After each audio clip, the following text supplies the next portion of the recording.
এই ক্ষোভ এবং এই হতাশার জায়গা থেকে আমরা ওয়েস্ট বেঙ্গল জুনিয়র ডক্টরস ফ্রন্টের তরফ থেকে সমস্ত সুচিন্তাবাদী সাধারণ নাগরিক থেকে শুরু করে ডাক্তার সমাজ থেকে শুরু করে সমস্ত সামাজিক মানুষদেরকে আমরা আমন্ত্রণ জানাচ্ছি। আমরা এই যতগুলো প্রশ্ন আমাদেরকে সিবিআই মেলাইন করার চেষ্টা করেছে, আজকে তারা চার্জশিট জমা দিতে পারেনি, এই প্রশ্নের উত্তর পাওয়ার জন্য দুপুর 2টো থেকে আমরা করুণাময়ী থেকে সিজিও কমপ্লেক্স পর্যন্ত একটা অভিযানের ডাক দিচ্ছি। রাস্তায় আমাদের থাকতেই হবে এবং আজকে 4 মাস বাদেও বহু জায়গায় মানুষ কনভেনশনের ডাক দিচ্ছেন, তারা মিছিলের ডাক দিচ্ছেন, পথসভার ডাক দিচ্ছেন।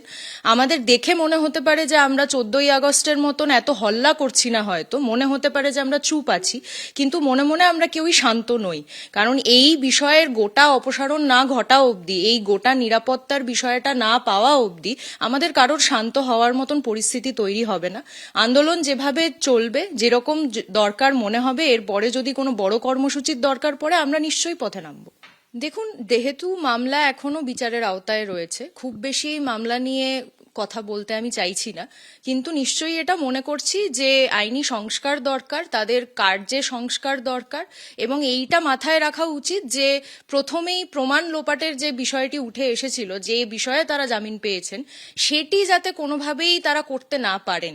তাদেরকে এমনভাবেই নজরবন্দি বা তাদের উপরে এমন একটি সার্ভেলেন্স প্রক্রিয়া নেওয়া উচিত যাতে তারা কোনোভাবেই এই কেসের কোনো প্রমাণ লোপাট না করতে পারেন। কারণ যারা দাগী দোষী, যাদের ক্ষমতা আছে, যাদের অর্থবল আছে, যাদের উপরে কোনো ধরনের হাত রয়েছে, আমরা বারবার দেখেছি সরকারে থাকা নানা পার্টি তাদের শেল্টার করে এসছেন।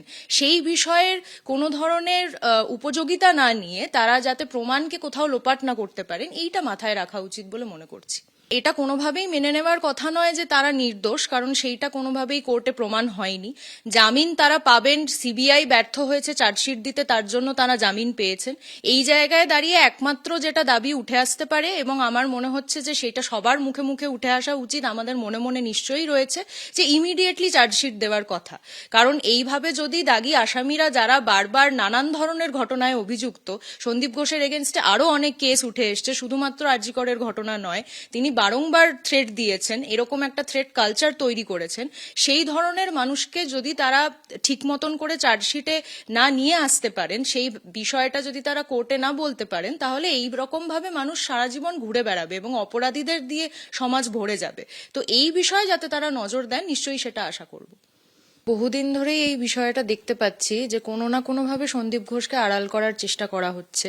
তাকে প্রথমে অপসারণের দাবি ওঠানো হয়েছিল, সেখান থেকে তাকে বদলি করে অন্য জায়গায় তাকে স্থানান্তরিত করা হয়। অপসারণের দাবি কোনোভাবেই মানা হয়নি। তারপরে তার এগেনস্টে ইডি যখন কেস ফাইল করে, সেটাও ফাইন্যান্সিয়াল লন্ডারিং এর, এই রেপের কেসে বা এই মার্ডারের কেসে তার কোনো জর্জরিত হিসেবে তাকে ধরা হয়নি। সেই জায়গা থেকে সবসময় বিষয়টার মধ্যে মনে হয়েছে কোনো না কোনো গলদ রয়েছে। এবং কালকে যে বিষয়টা ঘটেছে, তাতে হাইকোর্ট বা সুপ্রিম কোর্টের প্রতি সম্মান জানিয়েই কথাটা বলতে চাইছি যে কোথাও হয়তো আইনি সংস্কারের দরকার রয়েছে। কারণ যদি ইডি এবং সিবিআই সুওমোটো এই কেস নিয়ে আসে এবং তারপরেও তারা নির্দিষ্ট দিনে চার্জশিট দিতে না পারে, তাহলে আমরা কাদের উপরে ভরসা করে এই কথাগুলো বলবো? যারা আপনারা 4 মাস আগে এই আজকের দিনেই যে আন্দোলনের ডাক দেওয়া হয়েছিল, তারপর লাগাতার আন্দোলন চলছে, তাদের নিশ্চয়ই অনেকের সঙ্গে কথা হয়েছে, তারা কি ভাবছেন? মানে তারাও কি একটু হতাশ এই গতকালের ঘটনা? দেখুন, হতাশ বলতে আমরা এই গোটা সিস্টেমের উপর হতাশ ছিলাম বলেই আমাদেরকে রাত্রেবেলায় বেরোতে বাধ্য হয়েছিলাম আমরা। কারণ আমরা বারবারই কথা বলেছি যে জনগণের যে আন্দোলন, তার তো আসলে কোনো পার্টিকে চ্যাম্পিয়ন করানোর বিষয় থাকে না, সে শুধুমাত্র সত্যের পক্ষে থাকে। সেই জিনিস মাথায় রেখে আমরা চেয়েছিলাম যে আমাদের নিরাপত্তা যাতে নিশ্চিত হয়, এবং এটা একদিন বা 4 মাসে হয়ে যাবে না, সেইটা আমাদের কাছে খুব পরিষ্কার ছিল। এখন তো মনে হচ্ছে, ধরুন, নজিরবিহীন ঘটনা ঘটিয়েছে কেন্দ্র সরকার থাকা পার্টি, যারা মোটামুটি ব্রাহ্মণ বলে রেপিস্টদের বাইরে নিয়ে এসছেন, রেপে অভিযুক্ত মানুষদের বাইরে নিয়ে এসছেন, তাদের মালা পরিয়েছেন, তাদের ইলেকশনের টিকিট দিয়েছেন। এবার তো মনে হচ্ছে রাজ্য সরকার একই পথে হাঁটছে।